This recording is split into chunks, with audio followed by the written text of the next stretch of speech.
3 touchdowns. 78% passing, 120.5 passer rating. Just got inserted into the lineup like a week ago. 10 rushes, 46 yards, 1 touchdown. Over 200, almost 250 yards of total offense. 5 touchdowns in 2 weeks. But yet, somebody out there is going to blame this man for what happened today. Never mind, the defense gave up almost 200 yards of rushing, and this is the second-ranked defense in the football in the NFL.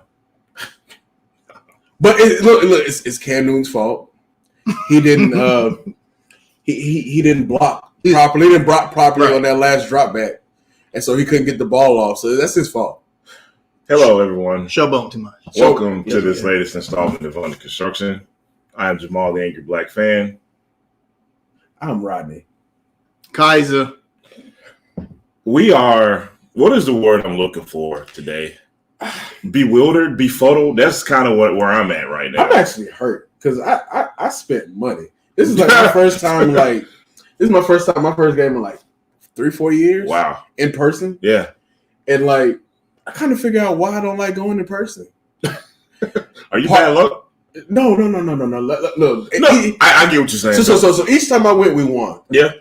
But the parking is a mess. The parking sucks.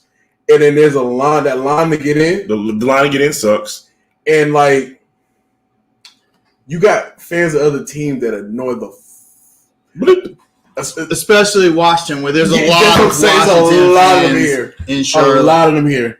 You would think Mecklenburg County football team fans would give up that narcotic by now, since they've been like. You got to think about it like this, man.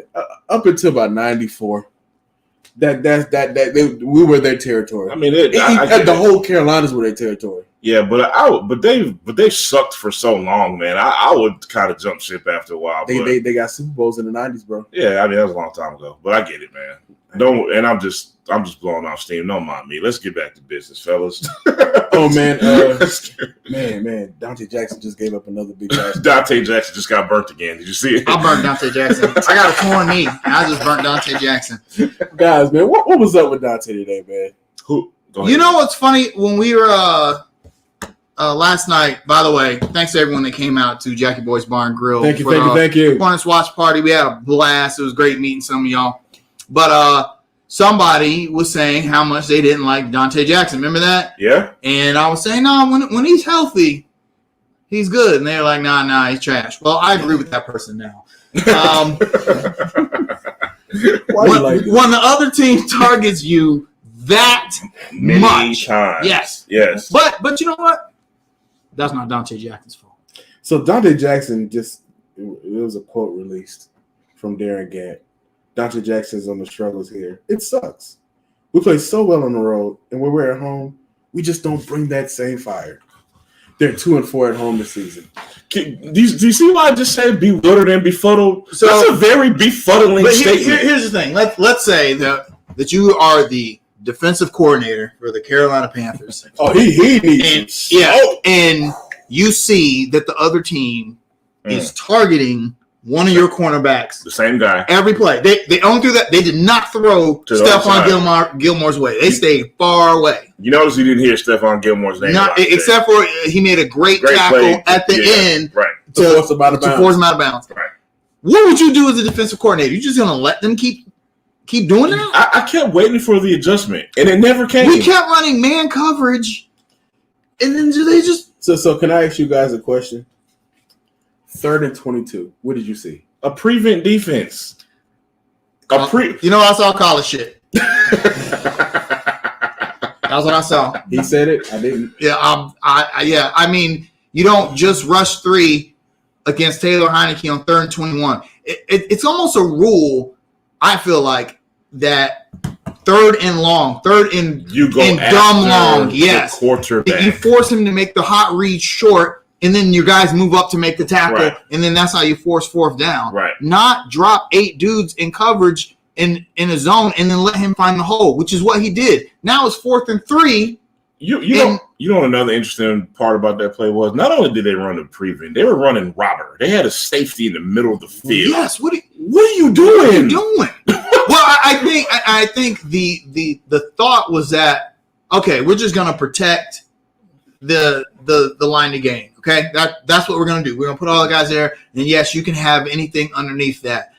Okay, so you gave him 18 yards underneath that, though, and that's the problem. Now the problem is that they were too far for a field goal and too close to punt. Yeah. So right now, Ron Rivera is going to go for that, and he got it. And that was the game because essentially they kicked the field goal. And let's just talk about this, man.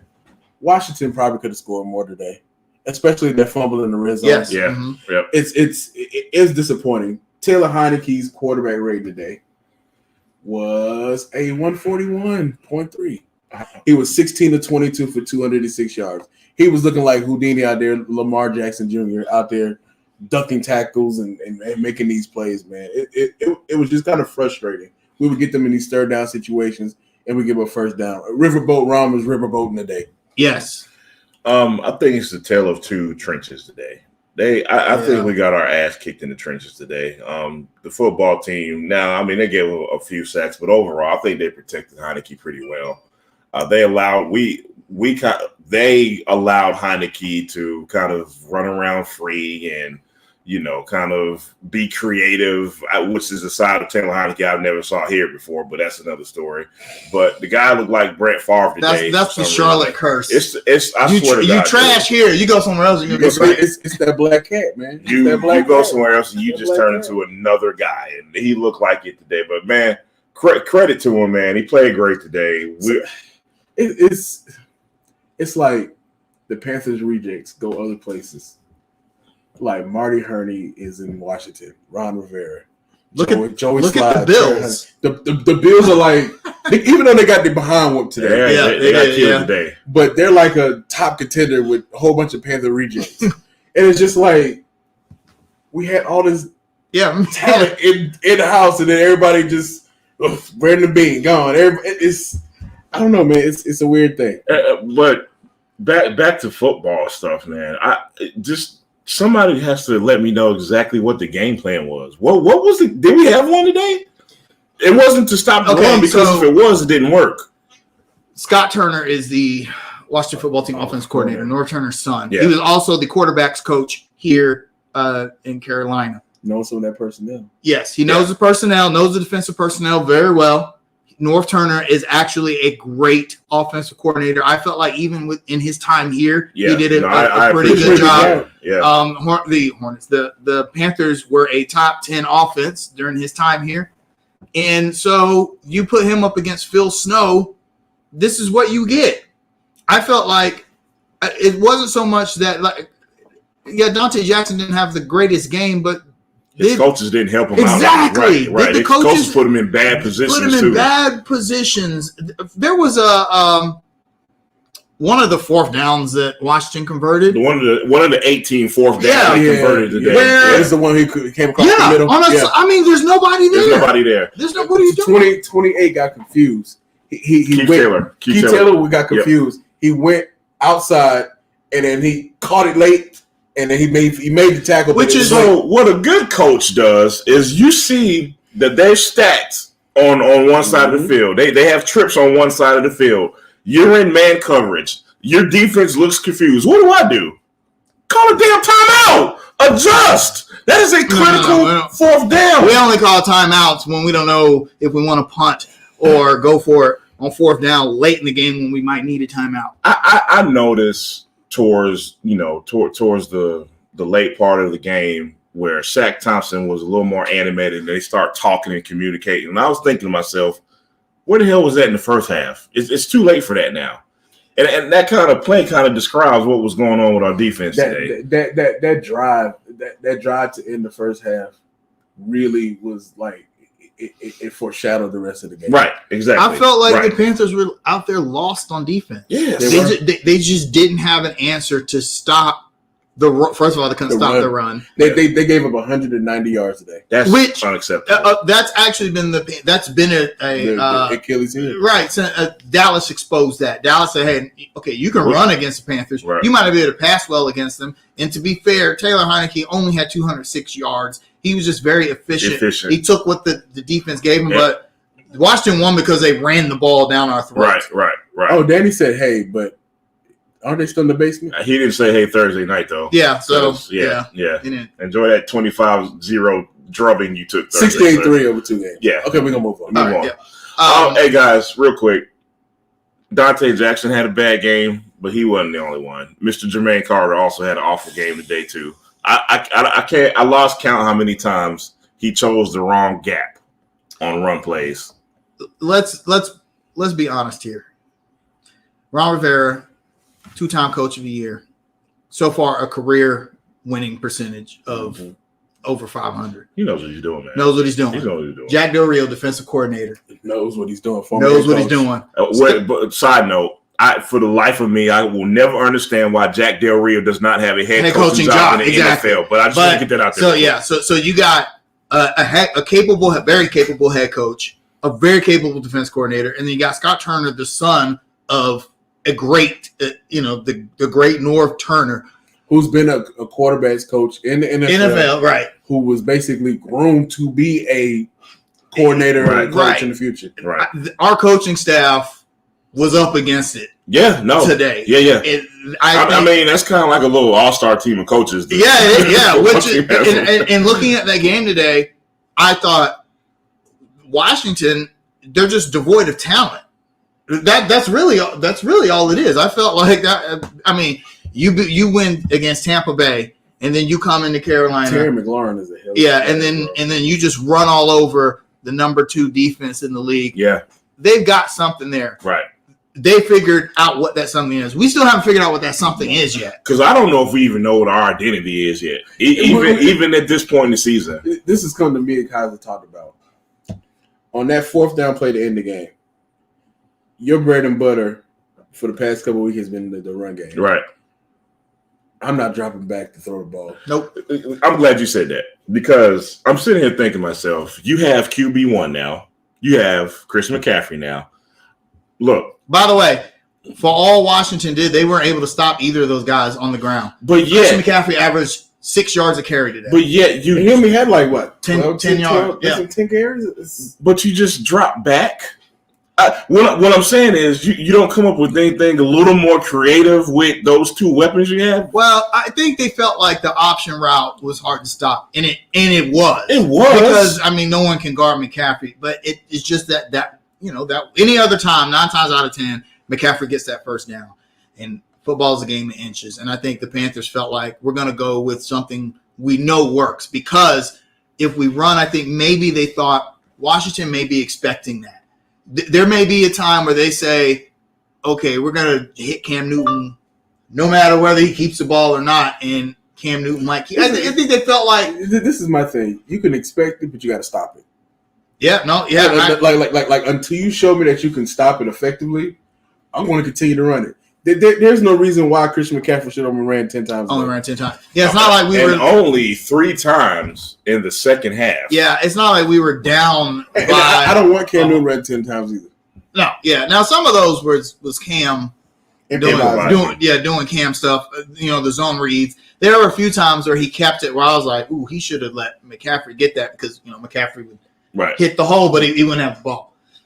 So, but yeah, I don't think the Panthers know what their identity. They don't even on both sides of the ball. I don't think they have a defensive identity. Same. I mean, they're. I think up until this point, this is my hot take, controversial statement for the day. I think up until this point, the defense has made Phil Snow look very good up until this point, and then they got exposed today. That's my hot take for the day. And you know what?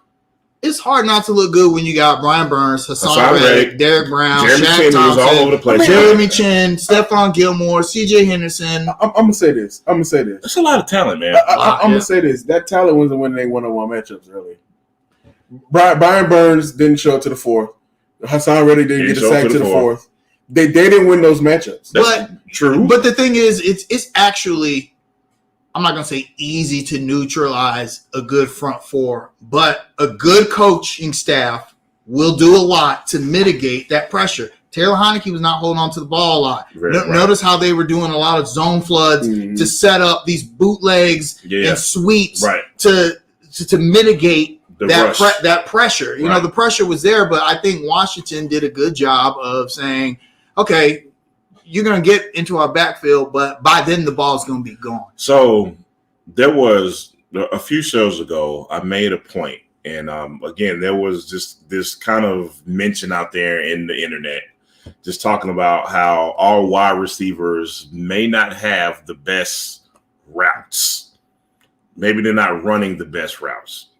I looked at DeAndre Carter for the football team. Remember that touchdown he scored? The number one? Right. Yeah. Where it was a very, I don't know what you call this. It was like an up and out route. Right. And he had Dante Jackson on skates. And I'm just looking at that play and I'm just like, why can't we do that with DJ Moore, Robbie Anderson, and Christian McCaffrey? And we got DeAndre Carter out here scoring on plays like that. What's that, Kaiser? Say it. College shit. It's coaching. It's coaching. So let me ask you a question. So has Rule failed to you to create a culture and the identity for the team? I'm not gonna say failed yet, but we hadn't done it yet. It's been 2 years. It's been 2 years. Typically, a coach will come in and set a culture. Ron Rivera did that damn near in his first season. We're going to run the ball. We're going to play defense. Yep. And then finally he got the team to where, okay, finally we got the team I want. We can run the ball and play defense. I don't know what Matt Rule's coaching philosophy is. Is it because it changes? He changed it mid-season. Yeah. Remember before the Giants game? Oh, we're gonna be a completely different football team. We're gonna run a lot more, and then he passes the ball 36 times that particular game. What the hell is identity, man? Yeah, I don't. And let me say something. I mean, not through no fault of his own. Having Cam Newton kind of complicates that a little bit now. It does. Because you got this guy who you need to get the best out of. You're throwing him into a tough situation. You got Christian McCaffrey back. So now you have to try to create an identity with this. I'll call it like a good problem to have. You know what I mean? But that can kind of complicate things now. So let's talk about Mr. Newton today. He was 21 of 27 for 189 yards, 2 touchdowns, no interceptions, passer rating of 120.5, and add on he had 10 rushing attempts, 46 yards, 4.6 yards a carry, and a touchdown. What's your grade for his performance today? He's an A+. And I know that somebody's going to look at me and be like, "Oh, here, that's straight homerism talking." But I want y'all to break this down real quick. Y'all listen real carefully when I say this.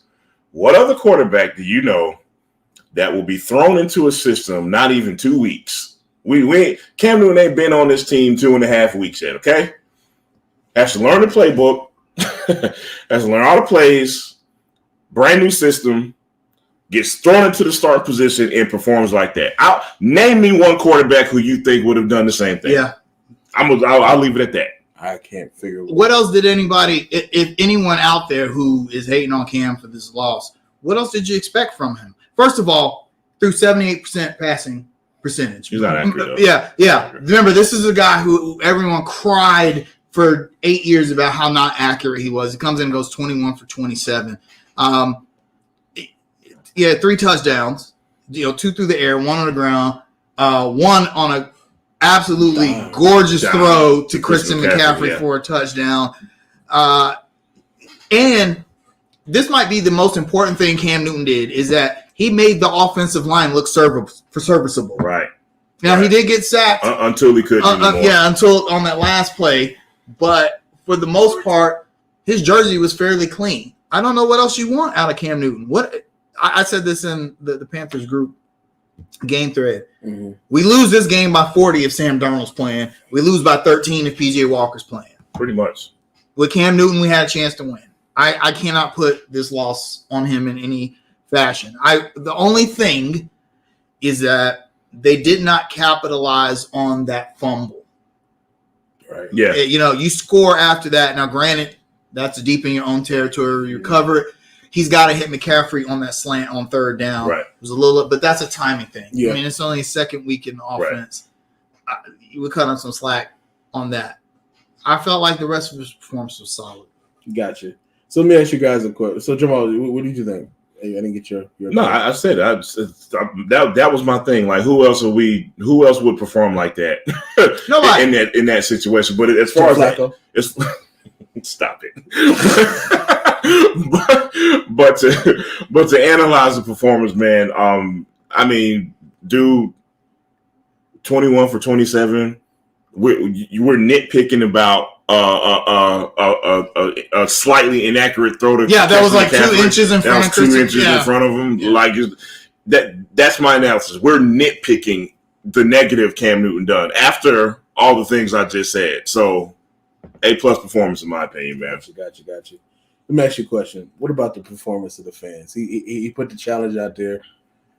He said that the fans brought the end of the head up to the end of the bargain. We didn't. So what do you think about the fans today? Actually, why don't you bust that down? You were at the game, man. Yeah. Man, it was electric. When he scored that rushing touchdown and put the ball at the 50, you used to see people. Everybody, man, it was wild, man. It's a shame that the defense kind of let them down today. Like, you wouldn't think the defense would be the one. Nobody saw that coming. And you know what?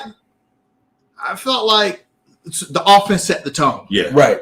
I mean, the opening drive came, scored a touchdown. You know, the crowd's rocking. You got the momentum. I was thinking the defense, man, they're going to be hyped. Yeah, they're going to be hyped. They're going to come out flying around. Yep. And you know what? We're not talking about? This looks like 2 different defenses from last week. Yeah. I mean, one thing specifically we didn't talk about is all the damn penalties, man. Like, just the lack of discipline today. And let's speaking of offside or discipline. Who was Michael Jordan? Who was this cat? Who was this dude? Michael Jordan plays for the Panthers now? No, he's the one that owns those prisons. Yes. I don't know. This offensive lineman, he got off.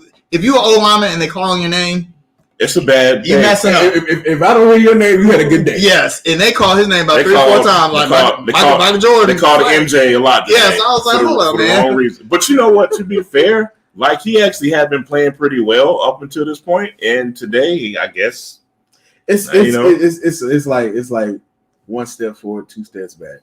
Like it was. I think it was on the drive where we got stopped short on that 4th down. Yep. Like, it was Taylor Moton. Yep. That holding call. Right. Now Chris McCaffrey gained 9 yards to first play, and it was 1st and 20. Yep. And it's just like it's hard to explain. It's like we shoot ourselves in the foot. It's like the more things change, the more things stay the same. Because I say that saying Cam Newton is constantly put in situations where it's like, save us, Cam, do something, Cam. And it's just unfair. And then you don't do it, and everyone's like, man, oh my Cam God, this dude sucks, man. DBO. Don't beat ourselves. That's what they say, right? DBO, bro. I wonder what they did with that sign. Is that sign still hanging up in the practice facility somewhere? Did somebody rip it up? Missed opportunities. Put that right on DBO, missed opportunities. It is what it is. You just put all the cliche sayings on one poster. Bro, it's just so frustrating, man. Next week we got the Dolphins, bro. What y'all thinking, man? This is my first thought for the Dolphins game. The only way the defense can make this up to me is if the Dolphins don't score. I don't want the Dolphins to score next week. Let me tell you why. That same Dolphins team, they only scored 6 points against the Jacksonville Jaguars. So I'm thinking with the talent that we have on paper, they shouldn't score next week. I mean, I know this. They're about to put up. They're gonna put 35, 35 now. Yeah. Like it's just so frustrating. Like, it's like the defense, they lost their first home game of the year today, and it just like kind of pissed me off. It was Matt Rule's first home game. True. You gotta win. I know he was like, I know he was all confused. Like, Wait, hey, we got fans. It's more black and blue here today. There are some games, like take the Vikings. The Vikings are not a bad team, and I felt like that game was a coin toss. I think we'd actually pick the Panthers to lose that game. I could deal with that. But Washington's 3-6. Oh, it's 3-6. You're supposed to win that. Just like you were supposed to win against the Giants and the Eagles. We are 0-4 against the NFC. NFC. I think that might be the first time that has ever happened. It's just like the NFC East is like the Falcons, like this year, and it's just like, how do you lose to that? And it's just like, well, you just gave us a bright side. At least we got the Falcons to play one more time, and they come here. Y'all better win, Danny. Boy, because if not, Lord have mercy. But anyway, we're getting off track, man. But I got nothing to say about this team. I just hate that they spoiled Cam Newton's homecoming, and I gotta be honest, I wasn't even expecting this from Cam Newton. You know, not yet. Not yet. What did I tell you last night? I said I was nervously excited. Right. I mean, he threw 27 times. That's actually. I thought he was going to throw like about 15, 20. That's what I thought. And I thought it was going to be specifically run heavy. Yes. At first.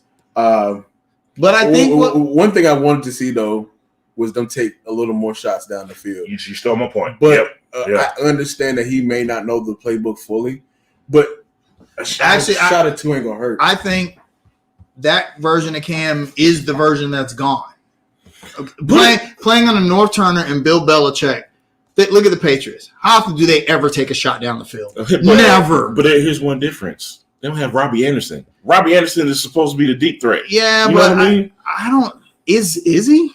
He should be. But is he? He should be. Because I didn't see him running no deep routes. Well, that's not his fault. So you know why? Couple of shit.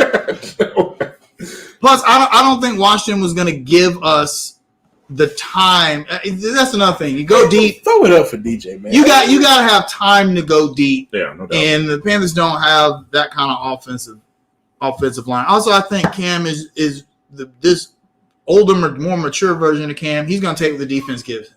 I mean, you don't get more efficient than this. Could you imagine young Cam Newton with these weapons? No. Never. We could only imagine. Imagine 2015 Cam, the MVP Cam with these weapons, because he didn't. It was Cam, Greg Olsen, and Jonathan Stewart. That's pretty much that was 2015 team. No, that was a competent coaching staff too. So there's that. Oh, did I say that out loud? Okay, so I mean, sorry. Offensive MVP for the week. Cameron Jarrell Newton. Cam Newton. Come on. Yep. Defensive MVP. Nobody. They all sucked. Nobody. Jeremy Chin had a good game today. Only because the running backs was all in the second layer, so he got all the tackles. He had to get all the second level tackles. Like I was telling Kaz earlier, I'm like, I like Jeremy Chin, but I don't want him having 10, 12 tackles in the game because that means somebody ain't doing their job. You know what's funny? I mean, Dante Jackson was second with 8 tackles. So what does that tell you? Yeah. You don't want your secondary leading your team in tackles. Or Hassan Reddick actually had a pretty good game. Sack, tackle for a loss, 4 solo tackles and 5 tackles. I'm gonna give a shout out to Morgan Fox too. That forced fumble. Hey, he's underrated. I agree. Yeah. I agree. Yeah, exactly. I agree. Resign him. They won't. They'll do something stupid. Yeah, they'll go draft another wide receiver. Actually, let me ask you a question. I was thinking about this. Are you a bit disappointed with Derrick Brown? Yeah, I am. Okay. I thought I was the only one. I'm going to give you one simple reason. The proof is in the pudding. I'm going to just leave it at that. Well, yeah, because I feel like you shouldn't be able to run. That's what I'm saying. On a team that's got Derrick Brown there, but I kind of feel like that's on the coaches. I mean, could it be a simple thing where his breakout is next year 3? We'll see. I mean, because you look at last year, like it was a weird offseason. They really didn't have the workouts. This could be like a true rookie year. I don't know, man. The defensive scheme is designed around getting pressure to the quarterback, not stopping the run. Everything from the stance to his positioning on the line of scrimmage is probably different than what he's used to playing in college because he was not that kind of player in college. He was, I'm going to eat up space. Yeah.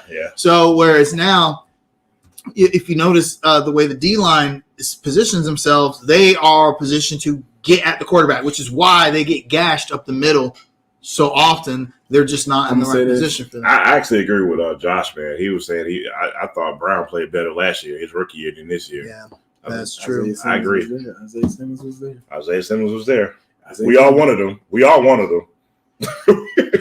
That's the Marty Hurney special. Yes, sir. I wanted Michael Parsons, actually. Yeah, I mean, that wouldn't have been I wouldn't mind that either. Could you imagine Michael Parsons in that middle instead of Jermaine Carter? Yes, with Shaq Thompson and Jeremy Chin. Yeah, that was swing and a miss. Hey, well, yeah, swing and a miss. Sorry, it's Cam's fault though, because it's Cam's fault. Oh yeah, that's right. Cam didn't draft him. Yeah, Cam should have drafted him. It's all Cam's fault. It's all his fault. Throwing away all the analysis, just blaming the quarterback for everything. I'm sure somebody in the Panthers group is doing. What did Cam wear today, by the way? Because that's important. That's important. Anybody know what he wore today? Anybody out there that's watching? If he had worn something different, we would have won. If he wore a suit like a manly man, we would have won. I mean, it's Cam look like Medea. Oh boy! What they say, he looked like Medea. Yeah. So moving on. We're gonna move on, man. Yeah. Look, we're sad. Your picks for next week. The score? We beat Miami 28-14. We beat Miami, and I am cautiously picking this one. We beat Miami in a low-scoring game. I'm going 17-10. 21-7 Panthers. You said that confidently, man. Yeah. Right. I think the defense is going to want to respond. So you got a sports almanac in that computer. No. Tell me the lottery numbers. All right, let's move on to the other team in Charlotte that just got their win streak broken. At the watch party. Well, look, shout out to everybody that came to the watch party. Yes. It was nice meeting everybody. Apologies I couldn't stay too long, but I did give Granddaddy Chris a drink. We celebrated Jamal's belated birthday. Yes, happy birthday, Jamal. Appreciate it, man. Thank you. Thank you for my Buzz to City vodka drink. Thank you. Whoop. And then we should be having more watch parties. I'm gonna say that. Yeah, it's going down. Okay. Hopefully, I've a watch already got party the green light to do that. Okay. That isn't the second game of a back-to-back on the road. That's you know what? That's my bad. No, yeah.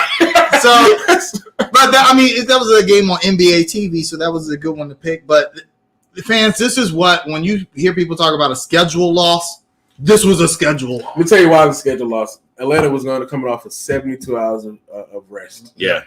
And the Hornets simply lost. They were exhausted. They finished, showered, traveled, got ready, ran out of gas. After a game in which Indiana, they expended way too much energy trying to win a game that they were up 25. Now, guys, I want to respectfully interrupt. Let's talk about the happy stuff first. Let's no. No gloom and doom just yet. We'll say that for later. We'll talk about the Grizzlies, Knicks, Wizards, or Warriors. Wizards. No, we got to talk about the Warriors. Warriors, Wizards, Pacers, Atlanta. Okay, that's what so we beat the Warriors. I was shocked that when we got done, I was expecting to blow the lead because Steph Curry has been a monster this year. Listen, man. And I was jumping up and down for Joe when Terry Rozier out-jumped Draymond Green for the jump ball. Play of the game. Turn the game around with that play. And we won 106-102. And Miles Bridges, man. Dude, let me say something. All-star. Let me be Captain Obvious for a second, man. Steph Curry he's just like a ticking time bomb. Like, you just got to pay him attention every second you're on the floor. You cannot let up. Even when the Hornets let up for 1 second, this dude is hitting half-court shots like they layups. You know what I'm saying? I say that to say the Hornets, knock on wood, for 2 games this season have had a very good game plan against Steph Curry. Steph Curry has not exploded for these 40, 50-point games that he's been doing to other teams. They have somebody shading him and helping off that shade the whole time. It's almost like a boxing one in the NBA type of thing. You know what I mean? And with that particular game, luckily we didn't have anybody else really go off against us either. You get what I'm saying? Shout out to Cody Martin, man. I mean, I cannot express how important that dude is to this team.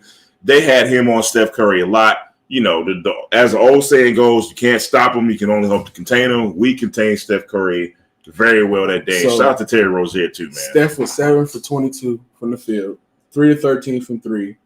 He finished with 24 points and 10 assists. That is nuts. That's an off night for him. And that's off night. But And that's doing a good job. At the time, the Warriors were the number one offense in the NBA. The Hornets were number 2. But the Warriors have a much higher defensive rating than the Hornets had. So that was a really, really good win. That one surprised me. I really felt like, the previous game against the Warriors in which we lost, the Warriors played outstanding defense against us. Yeah, absolutely. Second half. Yes, Gary Payton. They locked us Gary up. Payton second he was in issue. He was just free out there, man. He was. But What's kind of surprises me, we didn't see a lot of Gary Payton during this last game. Man. Yeah, we didn't. I think that the Warriors thought because of hey, we've got to keep pace with them offensively, and we pulled out in the end. The games against the Warriors and Wizards were huge. Yeah. Back to back top seeds in each conference. And yes, the last time that was done in the league was the Charlotte Hornets, 2017. Go figure. Go figure. So let's talk about this Washington game. LaMelo Ball had a career high 14 assists. And he only had 11 points? 11 points. And he had a horrible shooting night. He can affect the game in more ways than one. 6 rebounds, 14 assists, and 2 steals to add on to that. I'm gonna say this now: he's gonna be the best player in franchise history, easily. I see that trajectory easily happening. I think he's already probably top 10. Lord forgive me. He's better than Kemba Walker was at this stage. Yeah, in this stage in Kemba's second season. It took Kemba about 4 or 4 years or so to get he's really good. And Kemba didn't make an All-Star game until his 6th, 7th season. Yeah. So where LaMelo, he's probably going to be an All-Star this year. He may even start because the fan vote is going to be the dumbest thing in NBA history, I think. But that's just what LaMelo does. He does have to. He almost lost the Indiana game for us with maybe the worst pass I've ever seen him make. And I get it because I saw it too. I was like, ooh, look at Miles streaking. And LaMelo has made that long baseball pass that he's made, dozens of times. Best quarterback in Charlotte. Yeah, easily. Yeah. But that's not a pass you make in that situation because then Miles doesn't get it, and it's a turnover, and now Indiana has a chance to tie the game. I have flashbacks of Miami. It was 2016, 2017. Oh, yeah. Boy, we were talking about that game. We were talking about that at the game. But the difference is Nick Batum just gave Miami the ball. Like, here you go. Y'all want to – there you go. Nick Batum gave us a lot of heartache and pain and strife. He still does. And we're paying him $9 million. Yeah. Look, I told Kaiser this at the game. Like it's okay to give credit to other people. I give credit. I'll give a lot of credit to Rick Carlisle for him to have the gumption to say, starters, y'all are playing like crap today. We're not going to see you anymore. I'm going with this bench unit, and that bench unit just outworked us. It's that simple. There's no deep analysis to that comeback. They just outworked the Hornets. Yeah. They were not there. Jeremy Lamb looked like he won the Jeremy Lamb revenge game. I will say though, I hate to say this. I know it's coming, but me and Jamal, and this is valid. Without me, the refs. The refs inserted themselves. First of all, I want to know what Cody Martin said after he dunked on our boy because it would have had to have been something egregious for them to call that technical foul because everything flipped after that. It just went downhill. It's always a ref play that flips the momentum. It's always a momentum swing after a bad call. That dunk, everyone went crazy. Then called the tech, and the game slowed down. So now you give Indiana a free point, and after that, there were just these calls that just it was like a domino effect almost. Right? Yeah, and it was like, man, and I think the Hornets just fell out of. First of all, they were afraid to play defense aggressively because they thought man, we get these whistles called. That was just an odd game. And I think if they hadn't expended so much energy trying to stave off the comeback, they would have had a better showing against the Hawks. Yeah, and like I don't know, I can't recall ever seeing someone get a technical foul for looking at somebody. So, yeah, I've seen it before. I mean, I've seen it, but I think he said something because if I'm the coach, I'm like, hey, what did my guy say? Right. And if the refs, as I thought, to go, right, get out my way, LaMelo doesn't. He'll call anybody the N-word. That's why I love him. But I'm gonna ask the ref, hey, what did my guy say? And if the ref says, oh, he didn't say anything, I'm gonna be okay. Then what did he do? Right. And if the ref says, oh, he looked at him, I'm throwing clipboards and chairs, and we fight. They're gonna have to throw me out of the game. So I'm thinking he said something. So the popular narrative amongst Hornets fans is no matter whether we are on a 5-game winning streak or not, no matter whether we win or not, is Mason Plumlee. Anytime you talk about the Hornets, you got to talk about how much we need a center and how much Mason Plumlee sucks. That's the go-to commentary when it comes to the Hornets. I'm going to say something. Mason Plumlee did not have a bad week, man, overall. If you looked at the box score, you'd be like, wow, he's solid. What did Sabonis do last game, guys? Nothing. Hey, what No! What did the almighty Miles Turner do? Got blocked. Got Mason Plumlee. Got sent packing by Mason Plumlee. What did the almighty Miles Turner? So. I was looking online, and somebody said if I was Mason Plumlee, I'd be embarrassed. And I'm like, why? I'm sure he'll cry about it in his Lamborghini. Right. I'm like, I have 8 million reasons to smile. I'm a starter in the NBA. And you're a guy on the internet watching me. Yeah, I'm the top 1% of basketball players in the world. Kiss my grits. Yeah, I mean, seriously. Now, let's be. I want to be objective here. I don't think Mason Plumlee is like the long-term answer to the Hornets' problems. When we acquired him, I actually thought, oh, good backup center we got. That's what I thought. Yeah. In fact, I thought that maybe they were going to trade him, like they did Timothy Mozgov all those years ago. Right. But no, he's starting. I really thought he was going to be Rashawn Holmes' backup. Same. Rashawn Holmes didn't want to come here. So he made a mistake. Rashawn Holmes, if you're watching and you're not, you made a mistake. Why you want to go play for Sacramento? Which your coach just got fired today, and you're 6-11. But hey, you live like in the 4th rated city in California. You could have been catching lobs from LaMelo. Rock on, man. Hey, do you? But anyway, like I said, Mason Plumlee's not the answer. He just sometimes he does something really good, and then sometimes he does not. Look, if he shoots another skyhook, I am going to shoot my foot off. I don't care about the skyhook. But see, don't dribble the ball. But see, here's the thing. JB only has faith in him. Him and Miles. I don't like seeing Miles play the 5. Although Miles probably our best center. But I don't like Miles, PJ, Jalen McDaniels.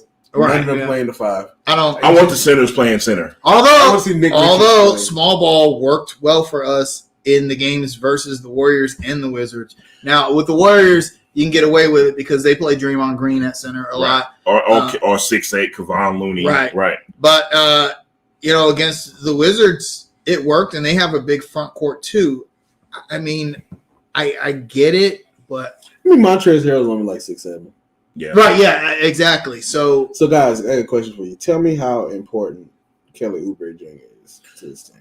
I sent a tweet out the other day, and I said, "How do I get a thank you card to Mitch Kupchak? Because that might have been the most important free agent signing. Very underrated signing. So under the radar. I mean, seriously, dude. Like, where would we be without him? I mean, that sounds kind of exaggerated, but seriously, we would be the Sacramento Kings. Right. Seriously. I mean, I'm thinking about how many big shots he said. Think about how important he is defensively. That irrational confidence guy. Right.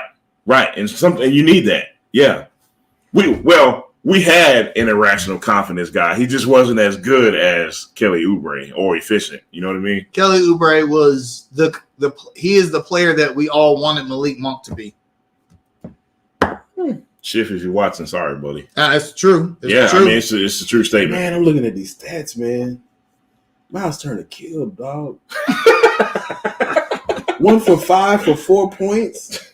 No, that's impossible. That's 4 rebounds. That's impossible. Yeah, that's not. Come on, man. That's not. I mean, an assist and man, look, man, that's killer numbers, man. But He was so efficient. Then we played him 19 minutes. but Rodney, but what you're missing is the guy that we all want to trade for him had 25 points, 4 rebounds, 3 assists, and 3 steals. I don't.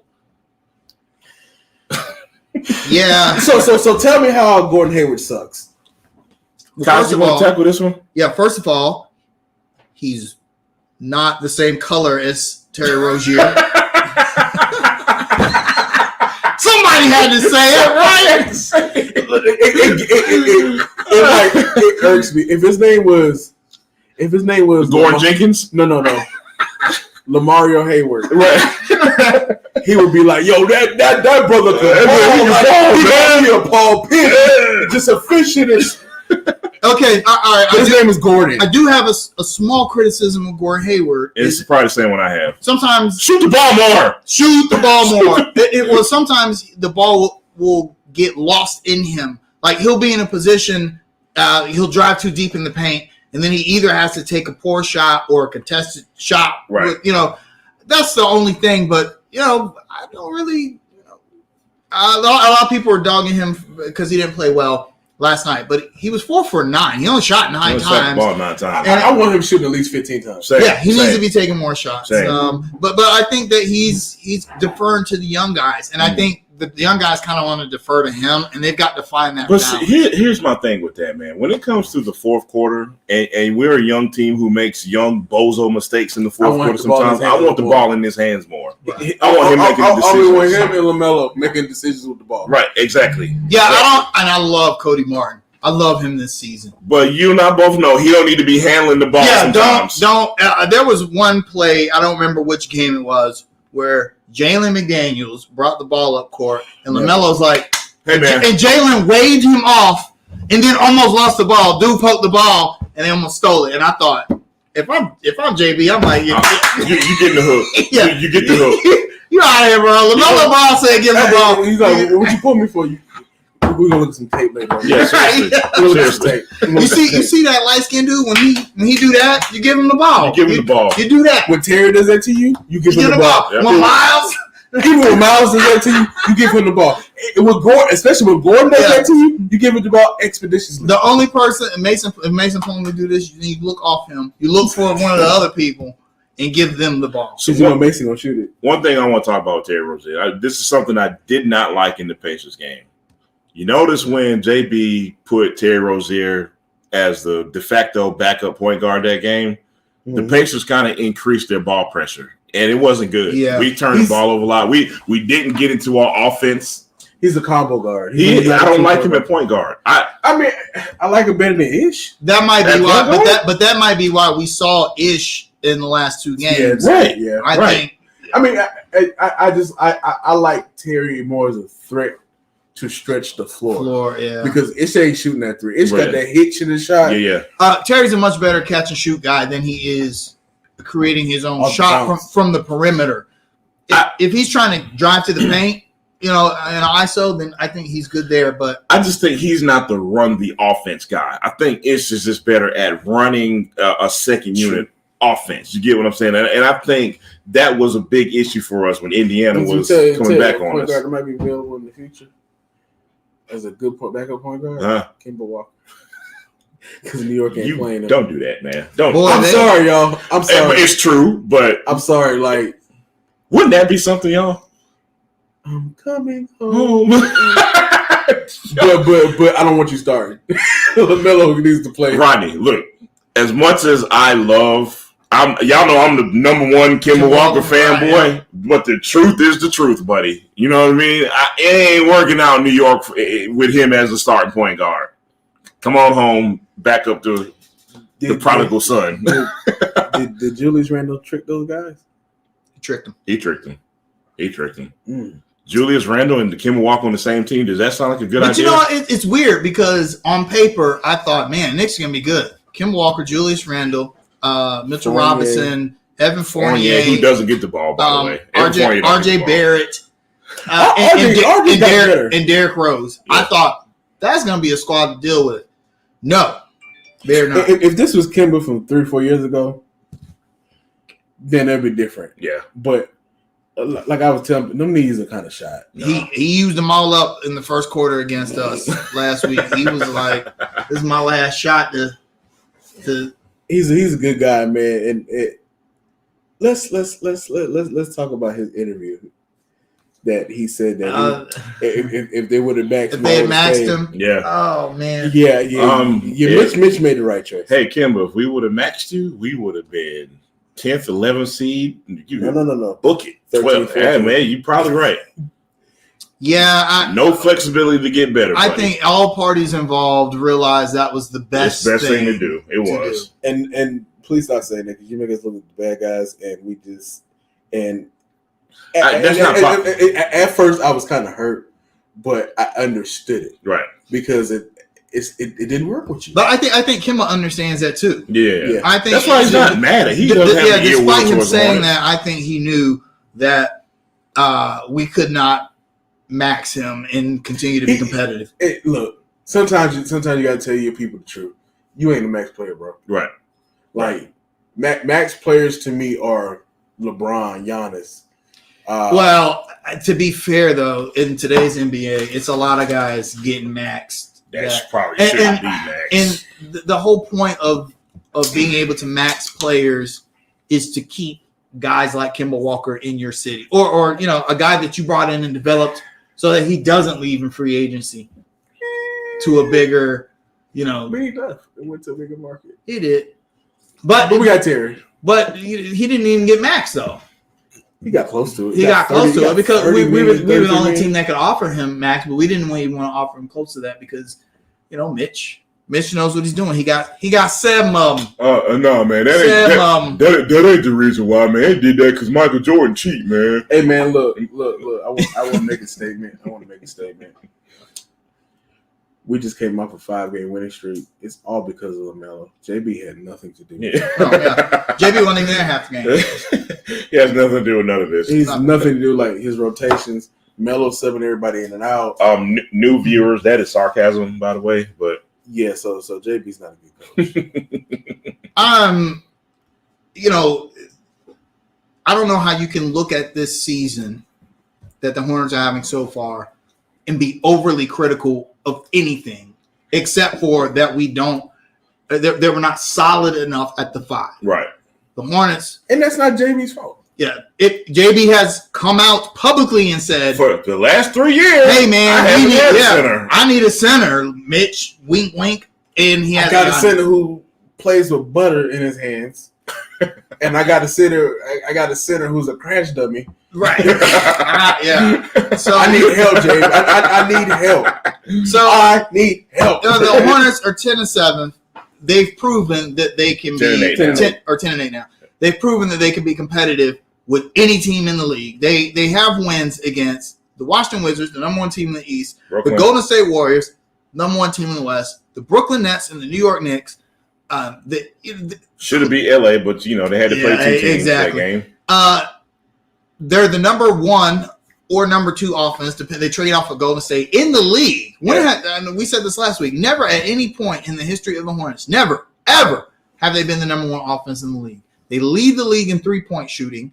There's so many positives to take away from what's happening so far. It feels to me disingenuous to be overly critical. I'm not saying you shouldn't be critical of your teams. Like Jerry V taught us, you should be critical of your teams to ensure they put out a good product. Yeah. But this is the best product we've seen from the Charlotte Hornets in 5 years. Right. Why are we continuing to be overly critical? Because JB didn't play our favorite players. Like, I'm upset that Malik Monk didn't play 30 minutes a game. He didn't start. I'm upset that I'm upset LaMelo Ball didn't start the first game of the season. That's what I will always hold a grudge against JB because of that. Even though LaMelo loves JB. We live in a sarcasm. We live in an instant grits society. Everybody wants instant grits. They don't want grits on the stove anymore. They want to pop them in the microwave. They don't want milk in the grits. No. They don't want to stir for like 45 minutes an hour. You got to get that back. You got to get it out the bag, throw it in the microwave, 2 minutes, boom. Instant. Hey, did y'all know Malik Monk is actually averaging less points That can't be true. than he was here in Charlotte? That can't be true. No, he was supposed to break out and be an all-star with LeBron in there. Also, his 3-point percentage is lower than it was at Charlotte. His true shooting percentage is lower. Kaza, you just hate man. You're just a hater. Yeah, JB, he didn't know what he was doing. Anyway, man. Next GM and LeBron may trade him. This boy, if LeBron James, and I say LeBron James because we know who LA don't have a GM. We know LeBron James trades Malik Monk before the trade deadline. Boy, oh boy. So, breaking news: Nicholas Batum has entered the health and safety protocols and will miss 10 days. Oh, what a shame! He couldn't do that before he played against us and scored 82 points. Next week, man. I don't know. I'm gonna be try and be as objective as possible about the Hornets this season. So, I really want to stay positive about the Hornets. I feel like they're building something great here, and they need that positive energy from us, not always trying to find something to criticize with the Hornets. Right, I got you. Right. So next week when we see you guys next Sunday, we have 4 games. Tomorrow against Washington, the Maryland Magicians. And then we have the Orlando Magic on Wednesday, the day before Thanksgiving. We always have a game the day before Thanksgiving. Then we have Minnesota on Friday at home. Tickets as low as $17. Come see the Melo Ball versus the runner-up. And then on Saturday we have Houston. So it's 4 very winnable games. Woo! Boy, that Orlando, Minnesota, Houston stretch. Look, y'all bet not lose any one of those games. I say we drop one. I say Washington. I think Washington gets us back at home. So y'all thinking 3-1 next week? I gotta say 3-1. I'm firmly going with 3-1. I'm going 2-2. We could lose to Minnesota, believe it or not. Well, but that's at home. If we were traveling to Minnesota only because it's cold as hell there, maybe. But Minnesota's not a very good team at all. Orlando is not a good team in any capacity. In Houston, they beat the Knicks though. Everybody beats the Knicks. And Cole Anthony's a baller. Hey, look, man, give that young man credit. When LaMelo Ball comes to town and he plays with LaMelo, he's like, all right, let me show you something, buddy. I mean, so the last time we played Orlando, Miles Bridges had 31 points. So clearly they can't guard him. They don't have the wings yet for that. Now we have to beat Houston no matter what, because Houston is on pace to break the infamous record, Charlotte Bobcats record. Yes, worst record in NBA history. And we have to help that cause out. Exactly. You cannot lose to Houston. Now it is on the road, and it gets tough after that. Ooh, Chicago, Milwaukee, Atlanta, Philly twice, back to back. We'll get to that next week because that's painful to look at right now. So here's the thing, Hornets fans. Prepare for another losing streak. Then that's not a bad thing. Exactly. Negative. Rodney, let me talk to your point. Rodney, you have stuck firm with us winning 42 games. You are the 40. That number should be 42 on your jersey right now. Rodney's like, we're winning 42 games this year. I tell everybody, and they get mad at me for saying that. No, but listen, but the point I'm trying to make is, with that being said, this season is going to go up and down. It's going to be 5-game streak. Let me tell you.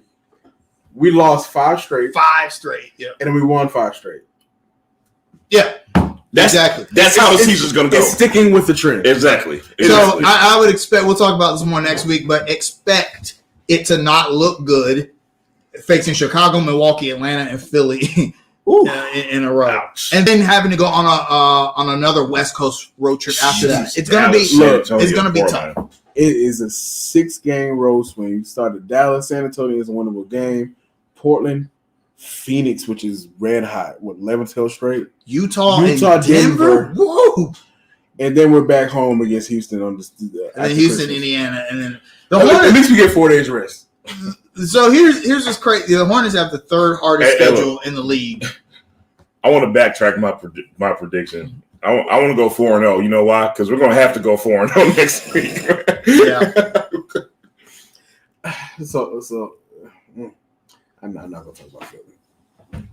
They're our daddy. I think we can get them. We get one.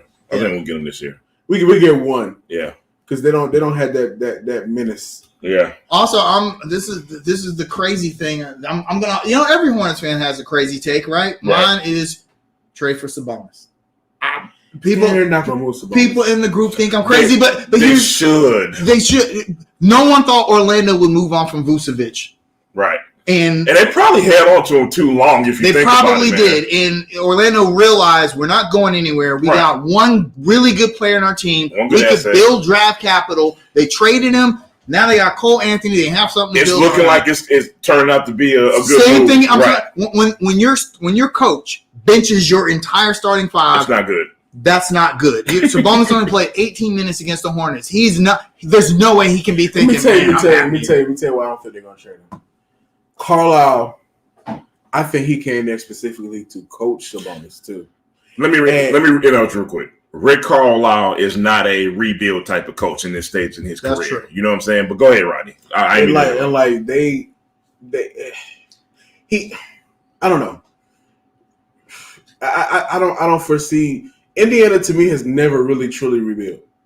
They always retool. Yes, and I don't think I ever really seen Indiana. But you can't do that. At some point, you're gonna have to. At some point, I mean, what does Indiana have?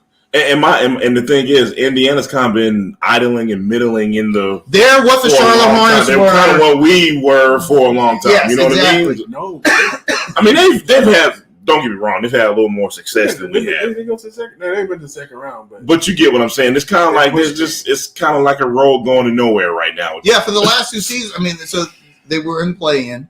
They beat us in the play-in, and then this season they're not going to have a good season. They could bounce back, but they got Brogdon. LeVert always hurt. TJ Warren. But it's like if you got a guy like Sabonis, what do you do? He's the only all-star on the team. He is. Chris Duarte looks like he might be pretty good. He's like 28. Yeah, so, and you got a guy, Sabonis, he's only 24 years old. He only makes $18 million a year. Yeah. I'm thinking Mitch could throw some stuff his way. Kai Jones. Yeah, I mean, we got Book PJ. In the first round of 2 picks. I think Indiana might be like. Imagine Bonus is out 5. That's my crazy Hornets take. Everyone wants. A lot of people in the Hornets group are like, well, he's not obtainable. So let me get this straight. You want Miles Turner, who isn't nearly as good. I don't care what anybody says. Not nearly as good as Sabonis. He's not. You want him because you think the Hornets can get him? Right. That's why you want him? Right. No, you should. You on fire with this one, David. Yeah. I agree. I'm just saying, because we were at the Indiana game. By the way, I guess this is a good way to segue into shout-outs. Shout-out to Benjamin George. Yeah, for gifting under construction tickets. Sorry, Rodney. I mean, I was going, I just got invited. It was last second. It was like 30 minutes before the game started. Thank you for watching. He gifted us tickets to the Indiana game. Great seats. But I'm watching that game, and we talked about during that game, like, how come the Hornets don't go after a guy like Sabonis? You can't go after a guy like Rashawn Holmes. He's already re-signed. You can't go after – who else do you go after? You got to go big game hunting. And I feel like you got a talent like LaMelo and Miles. You got to get one more piece. You got to listen to that point. So after that Indiana game, I forget which game it was actually, but after one of these games last week, I hopped on the Twitter space with Richie Randall, who him and Spencer Percy have their own Hornets podcast, and I hopped on one of their spaces. I forget who, but one of the guys were saying, to your point, Rodney, you got a great asset in LaMelo Ball. You're like one piece away from kind of taking the next step. Why not go ahead and go for it why not us? Yes. Why not us? Because at some point you're gonna have to take that step anyway. Kind of like what Milwaukee did with Giannis. That's exactly but fans don't want. You know what fans want? They just want us to just play the young guys and lose and develop them that way. Because I think some fans have a false. Let me tell you something. Everybody's not. They don't realize everybody's not on the same timeline. Like Terry's 26. Gordon's 31, yep. 32, I believe. and Miles is what, 24. He's starting to hit his stride now. It's unfair to him for you to play a rookie, who's going to take 2 or 3 years to develop. Like LaMelo is younger, but he's already superseded expectations of what he's supposed to be, and LaMelo's going to get nothing but better from here on out. And so it'll be wild to play Kai Jones 20 minutes a game.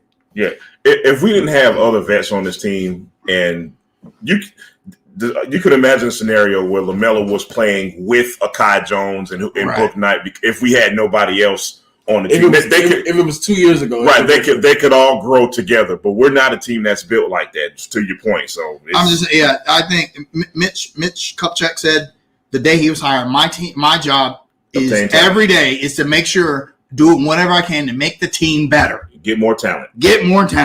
If you have an opportunity to do that, you got to at least try. These are the same fans that are like, man, we didn't go after Kevin Durant. We could have tried, but yet, man, we don't have a chance to get Sabonis. Man, no, stop it. Do it. Sorry, Jamal, what's your shout out, bro? Man, I got a lot of shout outs, man. First and foremost, shout out to everyone again who came out to Jackie Boy's Bar and Grill last night, man. Look, man, I cannot say enough about the people who make an effort to support us. You got off your couch, out of your bed last night on a cold Saturday night to come hang out with us to watch the Hornets and Hawks game.